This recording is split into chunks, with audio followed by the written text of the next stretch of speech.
Good morning six class. कैसे हैं आप सभी? उम्मीद है अपने घरों में सभी सुरक्षित और स्वस्थ होंगे। अपनी पिछली कक्षा में हमने बाल राम कथा इस किताब से पेज नंबर 20 राम का वनगमन की रीडिंग करी थी। पूरे पाठ को रीडिंग करी थी और समझा था कि इस पाठ में क्या घटनाक्रम है। ठीक है, राम कथा से संबंधित कौन सा घटनाक्रम इस पाठ में है।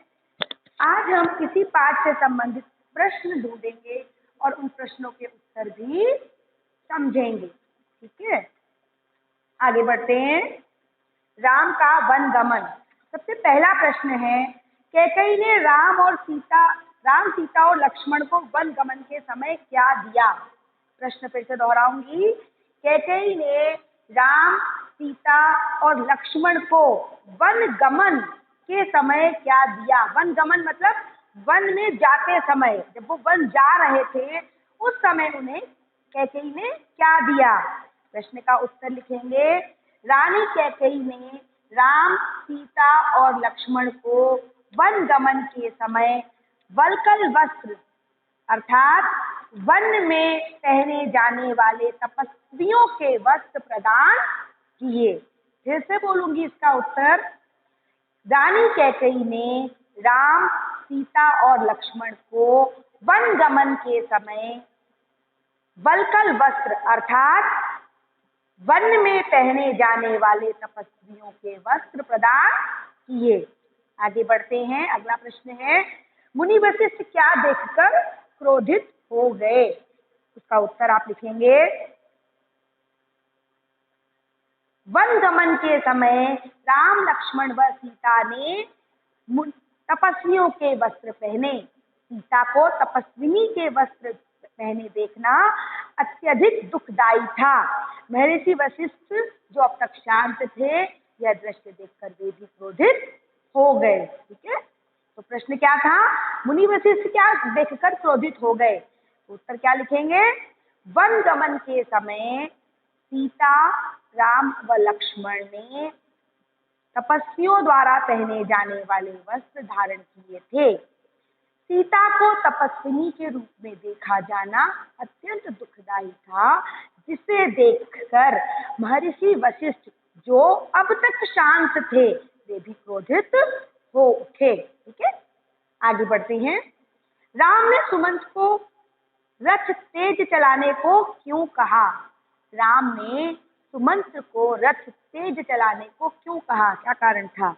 उत्तर है, राम ने सुमंत को रथ और तेज चलाने को कहा, जिससे नगरवासी जो उनके रथ के पीछे पीछे दौड़ रहे थे, वे लोग थक जाए, हार जाए व अपने घरों को लौट जाए। फिर इसका उत्तर भी आपको देती हूँ। राम ने सुमंत को रथ तेज चलाने को क्यों कहा? राम ने सुमंत को रथ तेज चलाने के लिए इसलिए कहा ताकि अयोध्या नगरवासी जो उनके रथ के पीछे पीछे दौड़ रहे थे, वे थक जाएं, हार जाएं और अपने घरों को वापस लौट जाएं। आगे बढ़ते हैं। अयोध्या की सीमा पर पहुंचकर राम ने क्या किया? प्रश्न क्या कह रहा है? अयोध्या की सीमा पर पहुंचकर राम ने क्या किया? आप कुछ इसका उत्तर लिखेंगे। अयोध्या की सीमा पर पहुंचकर राम ने अपनी जन्मभूमि अयोध्या को प्रणाम किया। अयोध्या की सीमा पर पहुंचकर राम ने अपनी जन्मभूमि अयोध्या को प्रणाम किया और कहा, हे जननी, अब 14 वर्ष बाद ही तुम्हारे दर्शन कर सकूंगा। एक बार फिर मैं इसका उत्तर आपको बताती हूँ। अयोध्या की सीमा पर पहुंचकर राम ने क्या किया? प्रश्न को भी बहुत ध्यान से सुनेंगे, क्योंकि ये प्रश्न आपको किताब में नहीं मिलेंगे, इसलिए इन प्रश्नों को बहुत ध्यान से सुने। तो पहला प्रश्न क्या कह रहा था?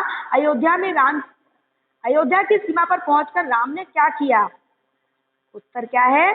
अयोध्या की सीमा पर पहुंचकर राम ने अपनी जन्मभूमि अयोध्या को प्रणाम किया और कहा, हे जननी, अब 14 वर्ष बाद ही तुम्हारे दर्शन कर सकूंगा। आगे बढ़ते हैं। श्रृंगवेरपुर में वे किसके अतिथि बने? उत्तर लिखेंगे, श्रृंगवेरपुर में निषाद राज गुह ने उनका स्वागत किया। राम ने रात में वहीं विश्राम किया और गुहराज के अतिथि बने। ठीक है, उत्तर फिर से सुनेंगे ध्यान से। श्रृंगवेरपुर में वे किसके अतिथि बने? इसको आप एक शब्द में भी उत्तर दे सकते हैं, निषाद राज गुह। ये इस बार डिपेंड करता है कि प्रश्न कैसा आया। अगर वो वेरी शॉर्ट क्वेश्चन में आता है तो आप कह देंगे श्रृंगवेरपुर में वे निषाद राज गुह के अतिथि बने।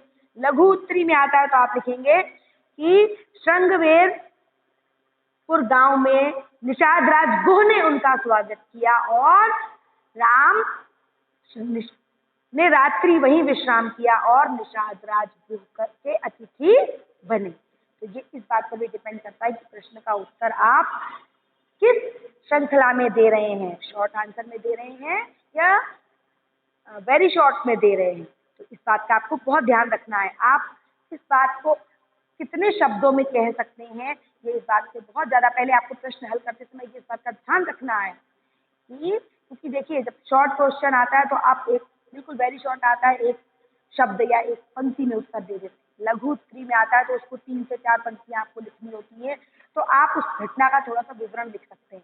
अब वही प्रश्न अगर लॉन्ग में आ जाए, दीर्घ उत्तरीय है, तो आपको उस पूरे घटनाक्रम की विस्तृत व्याख्या करनी होती है। ठीक है, तो इस बात का पहले ध्यान रखेंगे कि प्रश्न किस भाग में आया है, किस क्रम में आया है। ठीक है, आगे बढ़ते हैं। दशरथ ने प्राण कब त्यागे? इस प्रश्न के बारे में मैंने कल भी आपको बताया था। दशरथ ने प्राण कब त्यागे? राम के वन गमन के 6ठे दिन दशरथ ने अपने प्राण त्याग दिए। उत्तर क्या है? राम के वन गमन के 6ठे दिन दशरथ ने अपने प्राण त्याग दिए। अगला प्रश्न देखेंगे, मंत्री परिषद ने क्या फैसला लिया? मंत्री परिषद ने क्या फैसला लिया?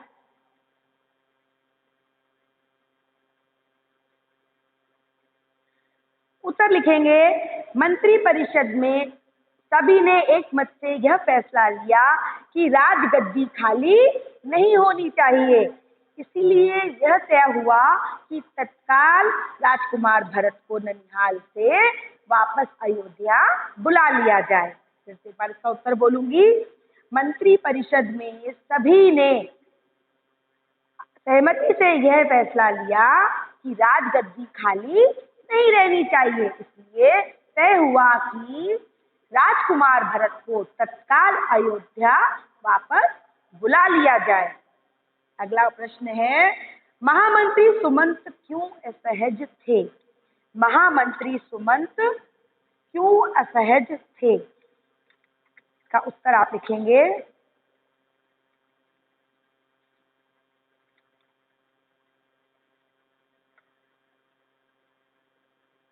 अयोध्या नगरी में उत्सव छाया हुआ था। अयोध्या नगरी में चारों तरफ उत्सव का माहौल था। ये लिखेंगे आप, अयोध्या नगरी में चारों तरफ उत्सव का माहौल था। सभी राम के राज्याभिषेक को लेकर अति प्रसन्न थे, परंतु सुबह से किसी ने राजा दशरथ को नहीं देखा था और सभी को उन्हीं का इंतजार था। इसी कारण से महामंत्री सुमंत्र कुछ असहज थे। ठीक है, आगे बढ़ते हैं। राम के निवास का दृश्य कैसा था? राम के निवास का दृश्य कैसा था? आप लिखेंगे, राम के निवास के बाहर भारी भीड़ थी, लक्ष्मण भी वहीं थे। भवन को सजाया गया था, उसकी चमक दमक देखने योग्य थी। सुमंत्र को देखकर कोलाहल और बढ़ गया। प्रश्न ये दो हैं, राम के निवास का दृश्य कैसा था और सुमंत्र के आगमन के पर वहां क्या प्रतिक्रिया हुई? प्रश्न दो हैं, एक प्रश्न के ऊपर दो प्रश्न हैं। पहला, राम के निवास का दृश्य कैसा था और सुमंत के आगमन पर वहां क्या प्रतिक्रिया हुई? तो आप इसका उत्तर लिखेंगे, राम के निवास के बाहर भारी भीड़ थी, लक्ष्मण भी वहीं थे। भवन को सजाया गया था, उसकी चमक दमक देखने योग्य थी। सुमंत्र के आगमन के साथ ही वहां कोलाहल बहुत बढ़ गया और राम की जय जयकार होने लगी। ये प्रश्न का उत्तर लिखेंगे आप, ठीक है। आगे बढ़ते हैं। कैकेयी ने राम से राजा दशरथ की असहज स्थिति का क्या कारण बताया। कैकेयी ने राम से राजा दशरथ की असहज स्थिति का कारण क्या बताया। कैकेयी ने राम से राजा दशरथ की असहज स्थिति का कारण बताते हुए कहा। आप इस तरह से उत्तर लिखेंगे, मैं दोबारा दोहराती हूँ। कैकेयी ने राम से राजा दशरथ की असहज स्थिति का कारण बताते हुए कहा कि महाराज दशरथ ने मुझे एक बार 2 वरदान दिए थे। मैंने कल रात वही दोनों वर उनसे मांग लिए, जिससे वे पीछे हट रहे हैं। यह शास्त्र सम्मत नहीं है, रघुकुल की नीति नहीं है, और इसीलिए राजा दशरथ इतने असहज हैं। फिर से इसका प्रश्न को मैं दोहराऊंगी। कैकेयी ने राम से राजा दशरथ की असहज स्थिति का क्या कारण बताया। तो उत्तर आप इस तरह से लिखेंगे। कैकेयी ने राम से राजा दशरथ की असहज स्थिति का कारण बताते हुए यह कहा कि महाराज दशरथ ने मुझे एक बार 2 वरदान दिए थे। मैंने कल रात वही 2 वरदान उनसे मांग लिए, जिससे वे पीछे हट रहे हैं। यह शास्त्र सम्मत नहीं है और रघुकुल की नीति के विरुद्ध है, इसीलिए महाराज इतने असहज हैं। ठीक है, आगे बढ़ते हैं। राम ने सीता को अपने साथ चलने की स्वीकृति क्यों दी। प्रश्न क्या कह रहा है। राम ने सीता को अपने साथ वन चलने की स्वीकृति क्यों दी। उत्तर लिखेंगे। राम द्वारा जब सीता को बताया गया कि वे वन जा रहे हैं, राम ने सीता से विदा मांगी तो सीता व्याकुल हुई, साथ ही क्रोधित भी हुई। उन्होंने उनके निर्णय का प्रतिवाद किया और जब राम न माने तब उन्होंने कहा कि मेरे पिता ने आदेश दिया था कि मैं हमेशा छाया की तरह आपके साथ चलूं। उनका तर्क सुनकर अंततः राम को उन्हें अपने साथ वन ले जाने के लिए स्वीकृति देनी पड़ी। एक बार फिर मैं इसका उत्तर आप दोहराऊंगी। प्रश्न क्या कह रहा है। राम ने सीता को अपने साथ चलने की स्वीकृति क्यों दी।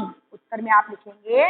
राम द्वारा जब सीता को यह बताया गया कि वे वन जा रहे हैं और उन्होंने सीता से चलने की अनुमति मांगी, विदा मांगी, तो सीता व्याकुल हो गई, क्रोधित भी हुई और उन्होंने राम के निर्णय का प्रतिवाद किया। राम के साथ जाने के प्रस्ताव पर जब राम नहीं माने तो सीता ने कहा कि मेरे पिता का आदेश है कि मैं छाया की तरह आपके साथ रहूं।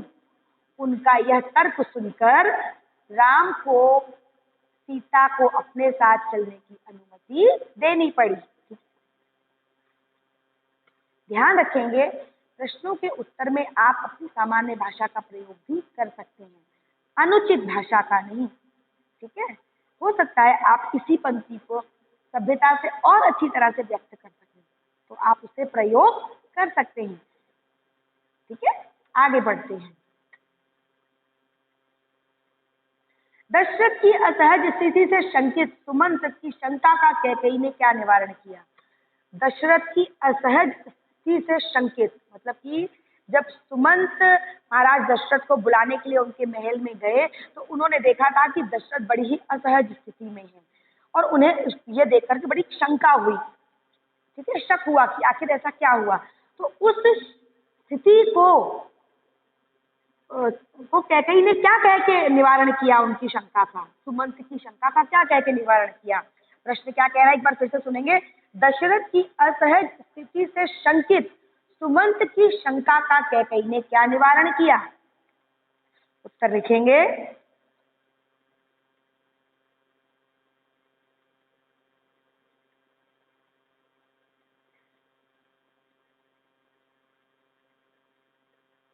दशरथ की असहज स्थिति से शंकित सुमंत की शंका का निवारण करने के लिए कैकेयी ने सुमंत से कहा। फिर से ध्यान से सुनेंगे वाक्य को। दशरथ की असहज स्थिति से शंकित, दशरथ की असहज स्थिति से शंकित सुमंत की शंका का कैकेयी ने निवारण करने के लिए कहा कि चिंता की कोई बात नहीं है मंत्रीवर, महाराज राज्याभिषेक के उत्साह में रात भर जागे हैं। वे बाहर निकलने से पूर्व राम से बात करना चाहते हैं, आप उन्हें बुला लाइए। एक बार फिर मैं इस प्रश्न का उत्तर आपको दोहराऊंगी, बहुत ध्यान से एकाग्र होकर सुनेंगे। दशरथ की असहज स्थिति से शंकित सुमंत की शंका का समाधान करने के लिए कैकेयी ने कहा, चिंता की कोई बात नहीं है मंत्रीवर, महाराज राज्याभिषेक के उत्साह में रात भर जागे हैं। वे बाहर निकलने से पूर्व राम से बात करना चाहते हैं, आप उन्हें बुला लाइए। ठीक है, इतना आपका उत्तर होगा। राम के चरित्र से तुम्हें क्या शिक्षा मिलती है? इस चैप्टर का सबसे महत्वपूर्ण प्रश्न है। ये प्रश्न बहुत इंपॉर्टेंट है, बहुत ध्यान से इसका प्रश्न, वैसे तो सभी प्रश्न इंपॉर्टेंट होते हैं, लेकिन कुछ प्रश्न ऐसे होते हैं जो उस पूरे पाठ का निचोड़ रखते हैं। उस एक पाठ से एक ऐसी शिक्षा निकल रही है जो उसकी इम्पोर्टेंस को बता रही है। तो इस पूरे पाठ में आपने अगर गौर किया हो तो वो क्या थी स्थिति? राम का धीर गंभीर रहना, उनके और सद्गुण। तो हमारा प्रश्न क्या बनता है? राम के चरित्र से तुम्हें क्या शिक्षा मिलती है? उत्तर लिखेंगे, राम धीर, वीर एवं अत्यंत पराक्रमी थे। उनमें विनम्रता, उदारता व आज्ञाकारिता का के गुण कूट कूट कर भरे थे। जब कैकेयी ने भरत के लिए राजगद्दी व राम के लिए वनवास मांगा तो राम ने इसे सहज ही स्वीकार कर लिया। उन्होंने इसके लिए किसी पर भी क्रोध नहीं किया। राम के चरित्र से हमें माता पिता व गुरुजनों की आज्ञा पालन की प्रेरणा मिलती है।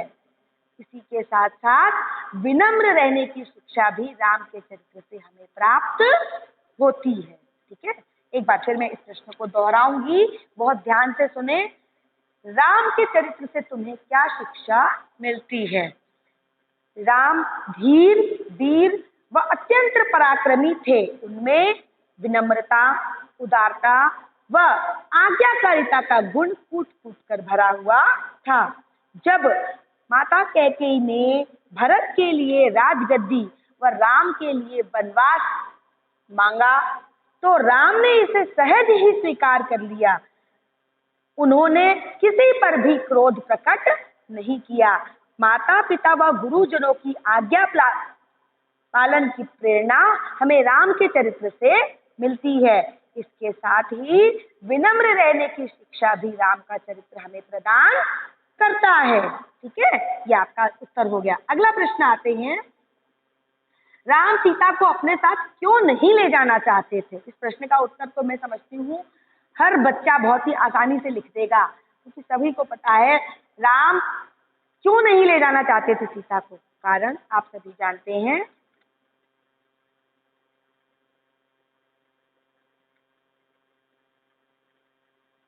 राम सीता को अपने साथ वन नहीं ले जाना चाहते थे क्योंकि राम वन में होने वाली कठिनाइयों के बारे में सोचकर परेशान थे। उनका मानना था कि सीता महलों में जन्म लेने वाली राजकुमारी की तरह जिन्होंने अपना जीवन बिताया है, वे इन वन में रहने वाली कठिनाइयों का सामना नहीं कर सकेंगी। ठीक है, इसलिए वे सीता को अपने साथ नहीं ले जाना चाहते थे। ठीक है, इस प्रश्न का उत्तर आपको मिल गया। अयोध्या में किस कारण उत्सव की जगह उदासी छा गई? इस प्रश्न का उत्तर देने से पहले आपको ये पता होना चाहिए कि वहां उत्सव क्यों था, तभी तो आप बता पाएंगे कि उदासी क्यों छा गई। प्रश्न क्या कह रहा है? अयोध्या में किस कारण उत्सव की जगह उदासी छा गई? ठीक है, उत्तर लिखेंगे, अयोध्या में राजा दशरथ राम के राज्याभिषेक का निर्णय ले चुके थे। उनके इस निर्णय से प्रजाजन बहुत ही प्रसन्न थी और इसी कारण पूरी अयोध्या उत्सवमय हो गई थी।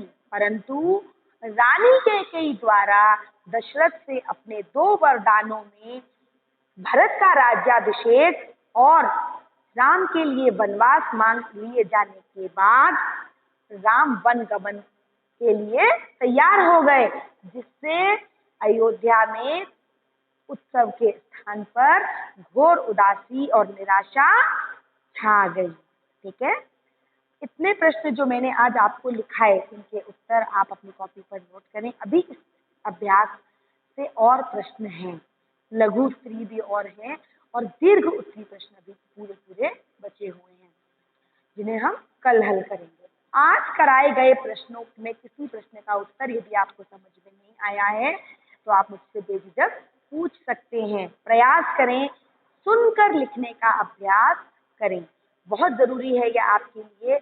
आप वीडियो को बहुत ध्यान से सुने और सुनकर लिखने का अभ्यास करें। किसी भी प्रकार की परेशानी या विषय को ना समझने जैसी अगर आपके सामने समस्या आती है तो आप उससे बेझिझक हमसे पूछें और हमसे उसका समाधान लें। आज हमने जिन प्रश्नों के हल किए गए हैं इन्हें आप आज के आज अपनी कॉपी पर नोट करें, और सबसे बड़ी बात, पाठ के घटनाक्रम को बड़ा ध्यान से समझते हुए प्रश्नों को हल करें। आप प्रश्न के उत्तर लिखते समय कुछ पंक्तियां आपको अगर लगता है कि इस पाठ में ऐसी दी गई हैं जो इस प्रश्न में जोड़ी जा सकती हैं तो और तर्कसंगत हैं तो आप उसे उसमें जोड़ सकते हैं। पर ध्यान दीजिएगा, वाक्य की संरचना नहीं बिगड़नी चाहिए। ठीक है, प्रश्न का उत्तर लिखने के बाद स्वयं उसको पढ़ें, आपको पता लग जाएगा। जब आप अपनी गलतियां खुद ढूंढते हैं, खुद ढूंढने का प्रयास करेंगे तो आप गलतियां नहीं करेंगे। ठीक है, आज के लिए हम इतना ही पर्याप्त रखते हैं। इस पाठ से संबंधित जो बचे हुए प्रश्न और उनके उत्तर हैं उनके बारे में हम कल चर्चा करेंगे, उन्हें हम कल हल करेंगे। आज के लिए इतना ही पर्याप्त है। Thank you.